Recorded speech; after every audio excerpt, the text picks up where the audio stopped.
Welcome in, everyone, to Spiritual Roots Podcast with me, Misty, where we talk about life, the magical, mundane, and everything in between. Thank you so much for being here. I greatly appreciate it. I have missed you, my friends. I'm so sorry for being MIA. It's been a wild little summer. I've been busy doing things here and there, and I just haven't had the spoons to do it all, and I just apologize. That's the truth, and that's life. And I hope at least one of you out there can understand what I'm talking about. But I just want to say I'm so grateful to be back. And for those who stuck around, I hope you got caught up on some old episodes. I'm back. I'm ready to go. I'm excited. I'm actually looking forward to fall coming up. I know some of you might cringe at me for that, but it is almost August. My birthday's coming up. I have that to look forward to, up on the 6th. I can't believe it. I'm looking forward to going to see the Odyssey. I just love the story. It's just so fun. I hope you've all had a great summer so far, to be honest. It's been a good one. It's been full of a lot of light and a lot of fun activities, and I was just enjoying life.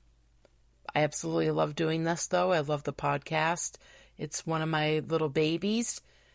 But I just needed to take a break, I guess, an unexpected, unplanned break. But I'm back. And you may have noticed a new look of the podcast. I did change the logo.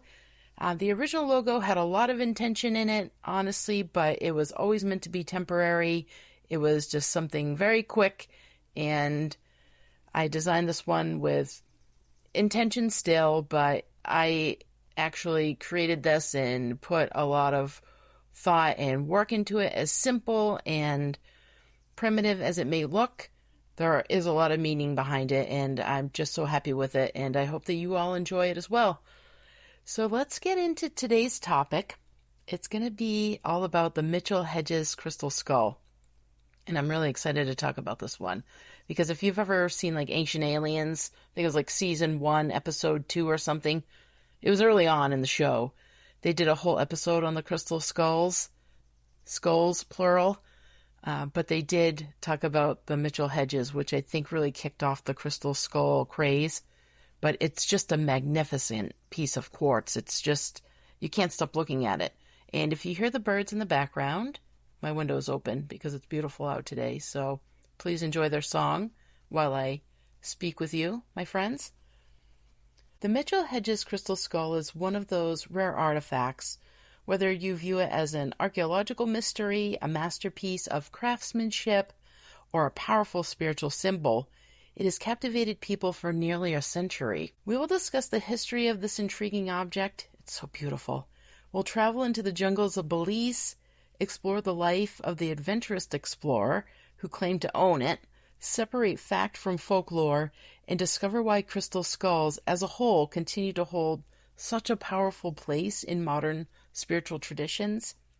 So settle in and get comfy, grab your favorite bevy or snack as we uncover the story of one of the most mysterious artifacts ever discovered, or perhaps ever acquired.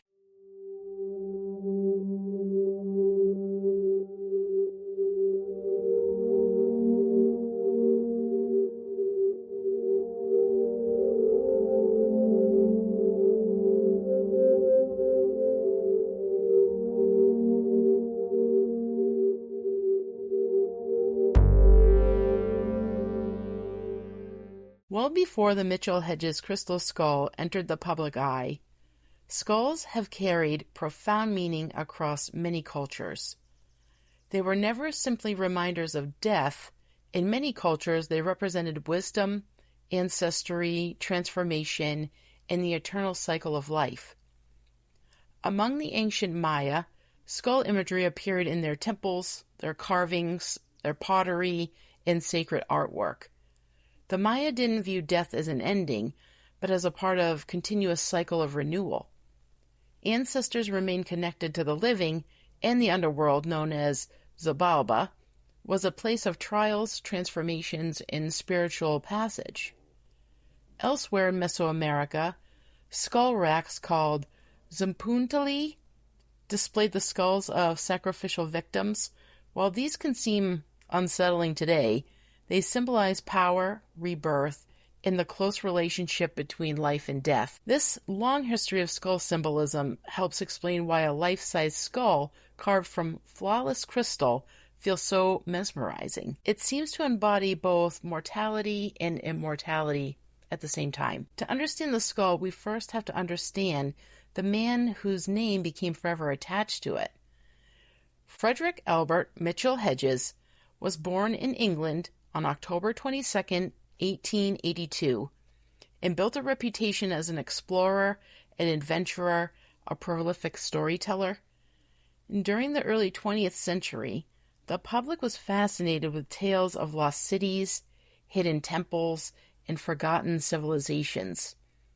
Newspapers eagerly published stories of daring expeditions into remote jungles, and Mitchell Hedges became one of the era's larger-than-life personalities. From what I read about him, he was like a real-life Indiana Jones, and rumor has it he was actually the inspiration for the character of Indiana Jones, which I felt interesting because when I was reading about him, I was like, this is an Indiana Jones movie.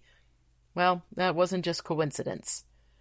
He traveled extensively through Central America and claimed to have discovered lost cities, searched for Atlantis, hunted pirates' treasure, and encountered ancient civilizations hidden beneath dense forests. His books blended genuine exploration with dramatic storytelling, making it difficult to separate documented fact from embellishment. Whether intentionally or not, Mitchell Hedges cultivated an image of mystery around himself. That reputation would eventually become inseparable from the crystal skull. Our story now takes us to southern Belize, where the ruins of Lumbatoon rest among rolling hills and tropical vegetation. Built by the Maya around the 8th century, Lumbatoon was unlike many other Mayan cities. Its structures were constructed primarily from dark limestone, carefully stacked without mortar, massive stepped pyramids, ceremonial plazas, and elevated platforms overlooked the surrounding jungle. Unlike famous sites such as Chichen Itza or Tikal, Lumbatoon remained relatively isolated for generations. Thick vegetation slowly reclaimed the temples after the city was abandoned around the 9th century. When explorers arrived in the early 20th century, many structures were still partially buried beneath vines, roots, and centuries of accumulated soil. One can easily imagine how an artifact as extraordinary as a crystal skull would seem perfectly at home in such an ancient and mysterious place.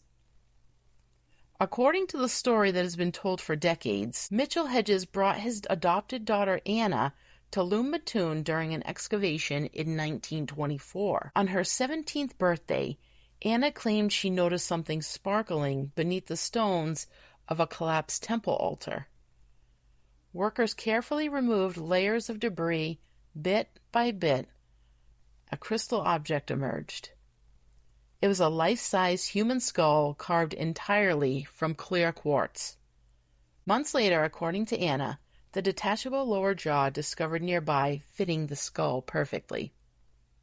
She later described the moment as one she would never forget. I don't think any of us would. That would be such an amazing and brilliant find. The crystal seemed almost alive when sunlight struck it. Light danced through the quartz, illuminating the eye sockets and casting brilliant reflections. It was unlike anything she had ever seen.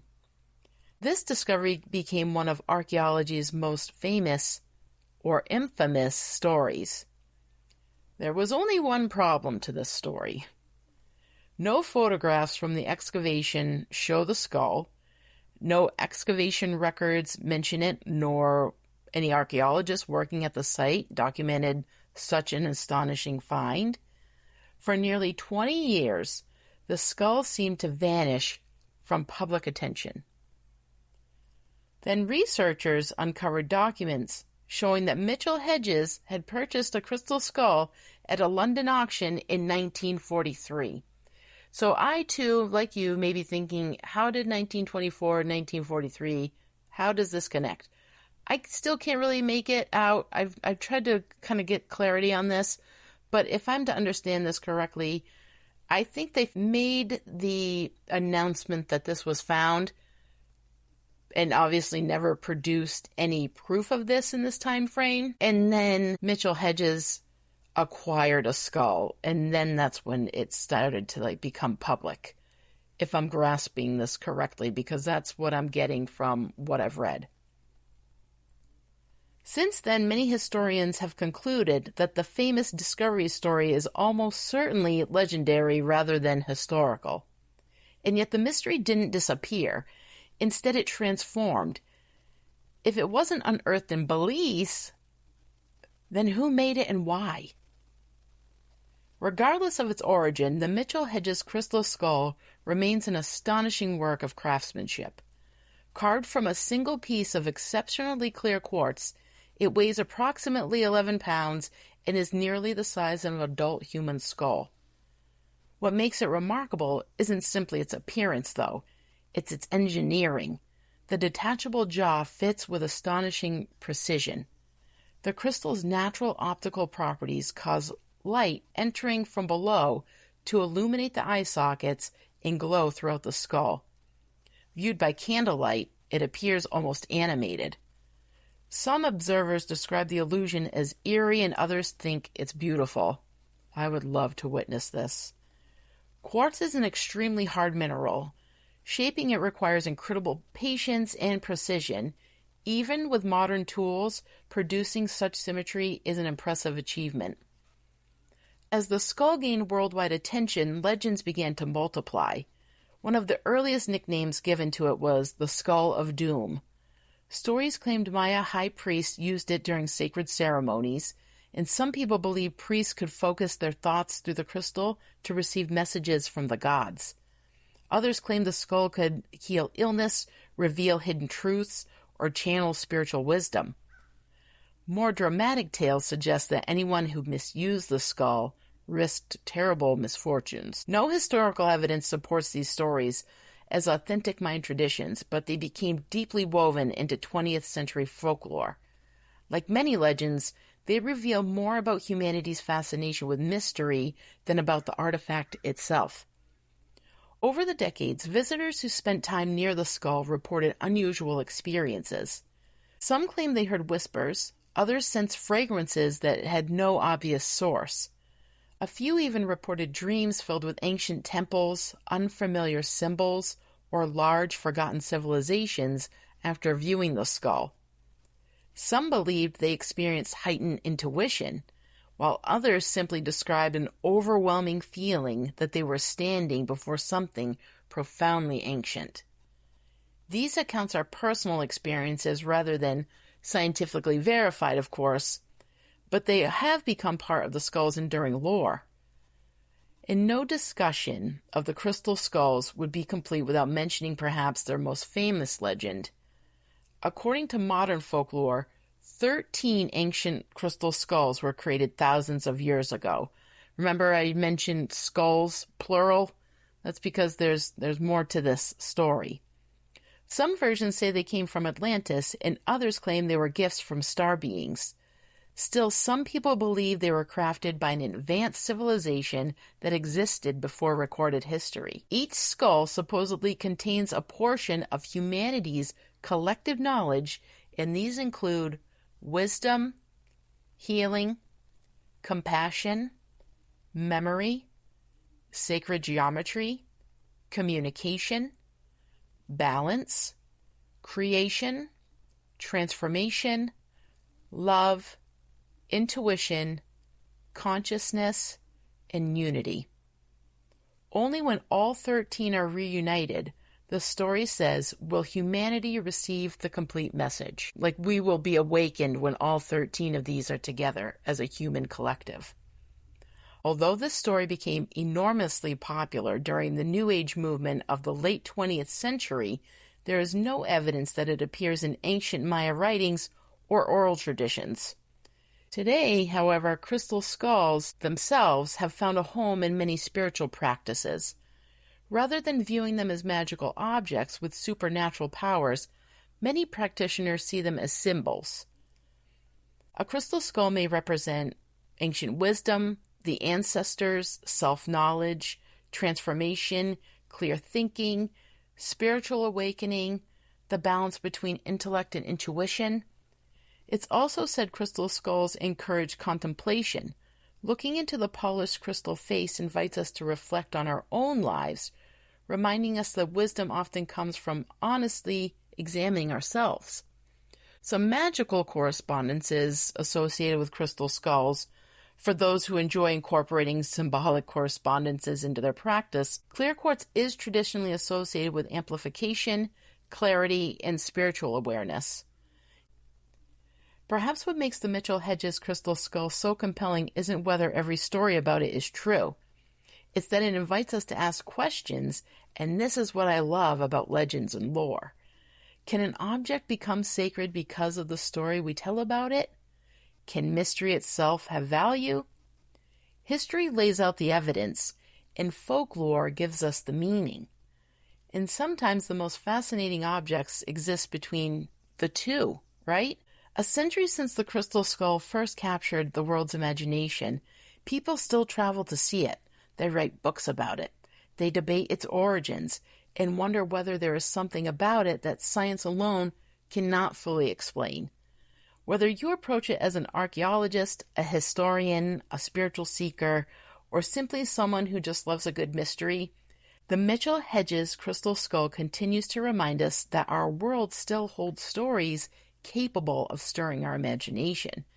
But there are other skulls that have come to light over the years. As interest in the Mitchell Hedges Crystal Skull grew, researchers began looking more closely at other crystal skulls that had quietly made their way into museums and private collections throughout Europe and North America. One of the most well-known resides in the British Museum in London. This skull, carved from clear quartz and slightly smaller than the Mitchell Hedges, arrived in the museum during the late 19th century after passing through the hands of art dealer Eugene Bobin.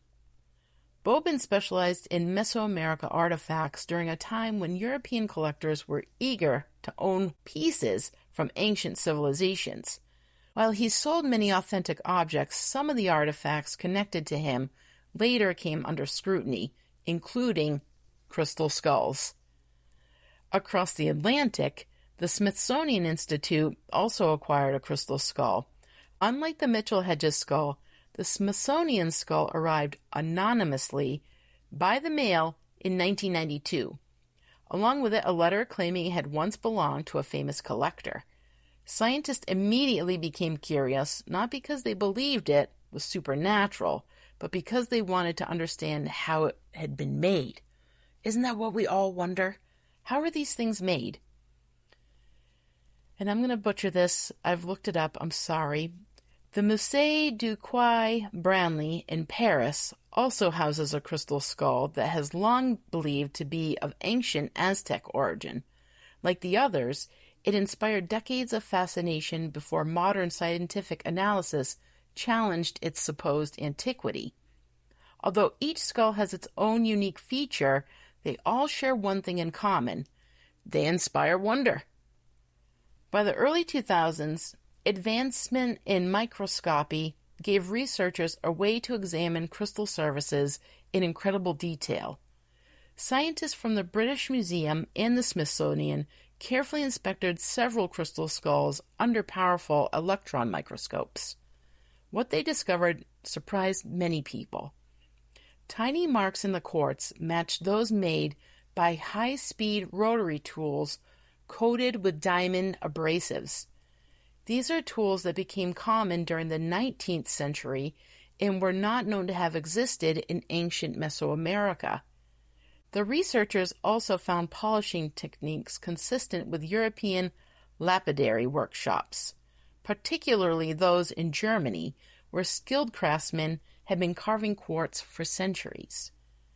This doesn't diminish, though, the extraordinary craftsmanship of the skulls. In many ways, it highlights it, doesn't it? If they were carved in Europe during the 19th century, they remain astonishingly artistic achievements requiring immense patience, skill, and technical knowledge. For archaeologists, however, the evidence strongly suggests that none of the famous crystal skulls, including the Mitchell Hedges, can currently be verified as ancient Mayan artifacts. One of the reasons that the Mitchell Hedges skull continues to fascinate people is because it has us asking these questions, doesn't it? Who carved it? When was it made? Where did it originate from? What does it symbolize? Like, what caused its existence, any of these skulls? And perhaps the greatest mystery isn't the skull itself. Perhaps it's us. And with that, my friends, I thank you so much for coming along for this ride with me today. Again, I'm so grateful to be back. Thank you for coming along and sticking with me. I hope you enjoyed some prior episodes. I do have some guests scheduled for August, so look forward for them. I'm really excited to have them on. The first guest will be on probably the second week in August for the show, that Monday. So I'm really looking forward to her.